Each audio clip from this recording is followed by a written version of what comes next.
Correct? Kala mo kung sinong bilat sing Iloy nga. Nag-cut naman niya. Nag-cut ita. Nag-cut siya yung brothers. Dapat nga i-quote mo mukha mo. I-quote ko rin. Kung suya ka din naging quote ni Vice President Sara, ang brothers, i-quote ko rin si Andrew eh.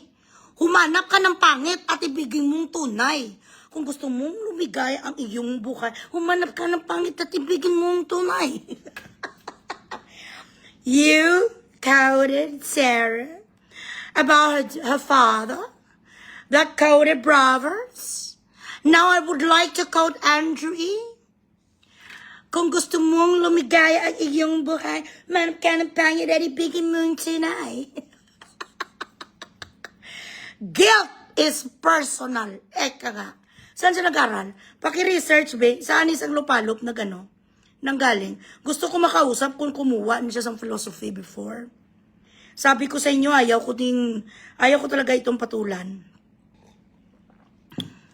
Ambisyosa, mag-British accent, ang bilat sing Iloy nga babalo. Tinampuyong, takakaroon. Fellow Mindanaoan. Yes. Not because, ayoko lang talaga siyang manalo or because, I just want to go against a fellow Mindanaoan. Yeah. Kasi hindi ako naniniwala na dapat siya yung maging presidente eh. Kasi nagwawala siya online. Tapos, when you hear her talk, she doesn't make sense. Wow! Grabe! Hindi ko nga rin maintindihan eh. Kung bakit 1 kilometro yung baba mo. Gumaganon ka When she talks, she doesn't make sense. And I wonder why the fuck Sarah had a fucking 32 million people who voted for her and you were a fucking nobody. If not for these fucking followers of mine trying to pressure me to talk about you, I won't even have a fucking silhouette of my time waste on someone like you that if I'm going to see you in the middle of the fucking road, I'm not even going to glance at you. Ang amo mo yung itsura mo, pa-brace ka muna. Lagyan mo muna dito sa Invisalign. She doesn't make sense. Oh, really? Let us ask the school that she went to. Kung bakit siya nakapasa, bakit? Ano ba ang iyong mga achievements in life ay punggod doon? Sandali ka screenshot kung pagmumukha mong bilat sing Iloy ka.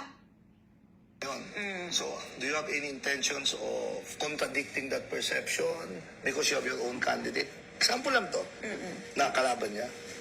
You go out in the open against a fellow Mindanao. Grabe, hindi niya ma-close ang babae ko. Not because, ayoko lang talaga siyang manalo or because, I just want to go against a fellow Mindanaoan. Yeah. Kasi hindi ako naniniwala Tingnan niyo lang mukha yan. na dapat siya yung maging presidente eh. Kasi Di pa gwapa. Nagwawala siya online. Tapos, when you hear her talk, she doesn't make sense. Bago pa gwapa! Bilat sing Iloy! She doesn't make sense si Sarah! Yan di puta lumapatay man po, Lovely. Lovely! Grabe, stricta si Lovely. Gali, bilat sing Iloy. She doesn't make sense. Sabi sa bilat sing Iloy nga anak ni Babalo. Kag ni Redford, why grabe, stricta si Lovely. Lovely! Saan ka ba nag-graduate, Lovely? Ilan ba ang puno mga mo? Grado mo, Lovely. Bilat sing Iloy cum laude. Pina ang grade mo. Saan ka nag-aral bilat sing Iloy sa Harry Potter? Di ba? She doesn't make sense, sabi sa bilat sing Iloy. Ang punggod mo, kahit lagyan mong bilat sing Iloy sang Cebu, di macho. Kahit maglagay ka pa sa pinta nga sapat ka, hindi magbago pagkikipitos mo. Ang bisyosang bilat sing Iloy, saan ka nag-graduate? UP Diliman, straight one. Maxima cum laude was assigned to do astrophysics in Bilating Iloy Pentagon and NASA. She was sent to Argentina and Brazil to be a fucking diplomat and attaché for the fucking government. Lovely Babalu Pitos is the representative of the Philippines to the United Nations. Ay, si grabe si Lovely. Lovely, stricta si Lovely. Ay, grabe. Kailangan, guys, ang mga anak niyo, guys, paaralin niyo talaga sa kataas-taasang paaralan ng Harvard University. Kasi underestimate ni Lovely. Si Lovely kasi bilat si Hiloy. Doon sa nag-aral sa paraiso ni Adam and Eve.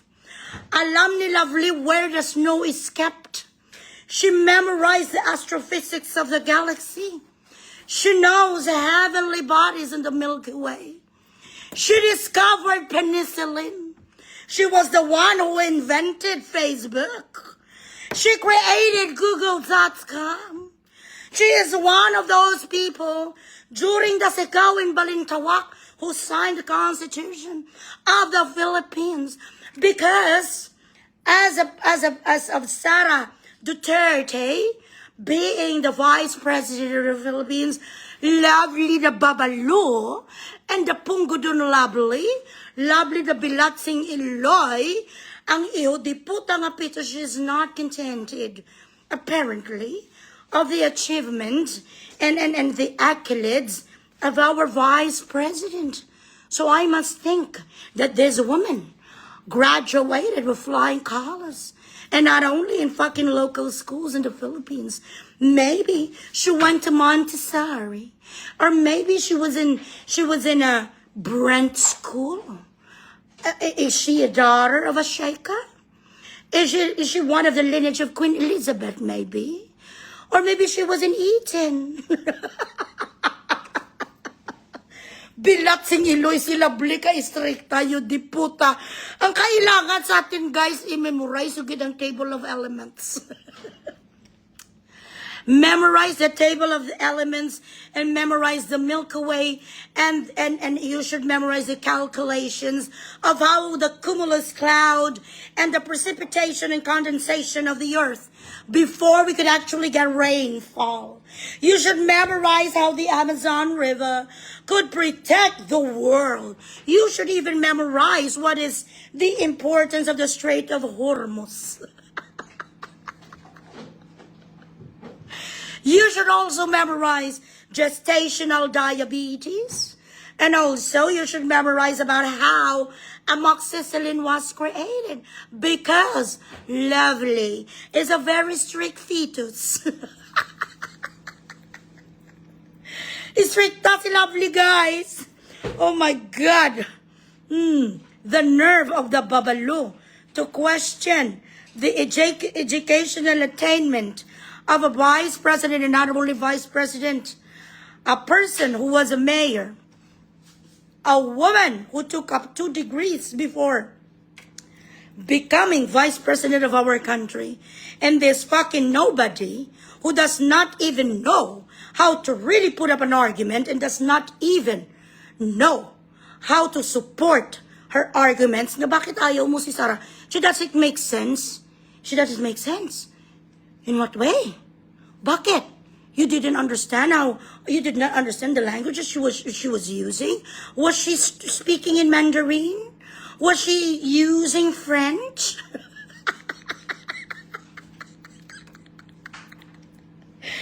Bilatsing Iloy, sa akin ka palang magdebating yung di puta ka. Iiyak ka na sa akin dugo. Masuka ka sa akin dugo, day. Bilatsing Iloy, ano ba kinano kurso mo? Ha? Imbis nga gaamulan ng mata mo, gaamo ka. Kung ako ang magdebate, sa'yo gaganon ka na. Ay, Diyos ko.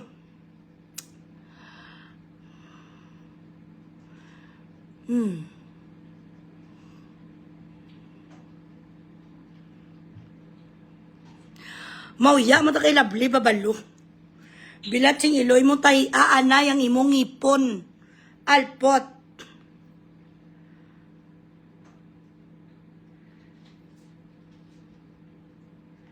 Ay, oo.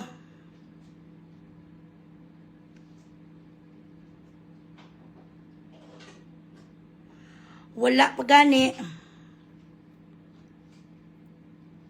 Nana mo na siya. Bilatsing Iloy, grabe ka mga strict. Istrikta naman ang fashionista nga si Babalok.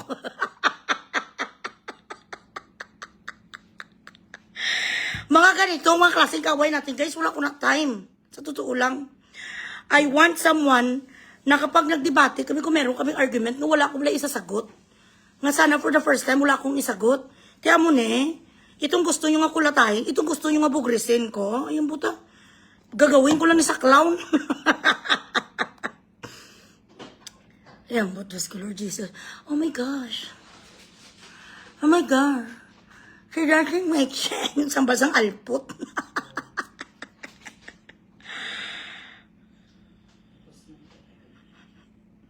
Ang ano na.